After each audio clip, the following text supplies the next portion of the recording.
when I broke up with Bipasha and he started dating Bipasha. আজ থেকে ২৬ বছর আগে বলিউডে যাত্রা শুরু করেছিলেন সুপার মডেল দিনো মারিয়া। যদিও বলিউড প্রেমীদের কাছে দিনো মানেই চলচ্চিত্র রাজ।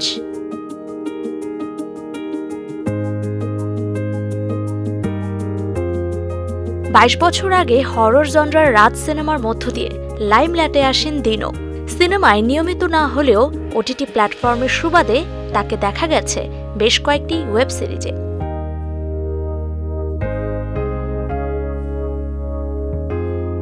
সোশ্যাল মিডিয়াতেও এখনও উত্তাপ ছড়ান এই অভিনেতা।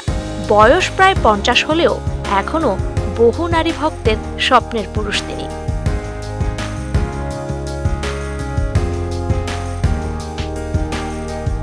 কিন্তু বর্তমানের এই খ্যাতি সহজেই পাননি দিনো। খারাপ সময়ও গিয়েছে তার। সম্প্রতি একটি সাক্ষাৎকারে তুলে ধরেছেন কিভাবে কাস্টিং ডিরেক্টরদের কাছে সিনেমার জন্য অনুনয় বিনয় করেছেন তিনি। দিনো বলেন, অতিমাত্রায় সুন্দর হওয়াটাও কাল হয়ে গিয়েছিল তার জন্য।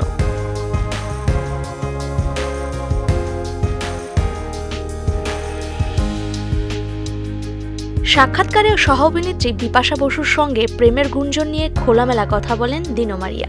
কথা বলেন জন আব্রাহামের সঙ্গে শত্রুতা নিয়েও। দিনো জানান, রাজের শুটিং চলাকালীন সময়ে বিপাশা এবং আমি ব্রেকআপ করি। ১ বছর পর জন এবং বিপাশাও ডেটিং শুরু করে। আমিও অন্য কারোর সঙ্গে মুভ অন করি। এখানে শত্রুতা আসার প্রশ্নই আসে না। বরং তখন লোকে বলতো জন আমার বান্ধবীকে নিয়ে গিয়েছেন। ব্যাপারটা সেরকম ছিল না। আমরা তিনজনেই কথা বলতাম। এখনো আমরা ভালো বন্ধু।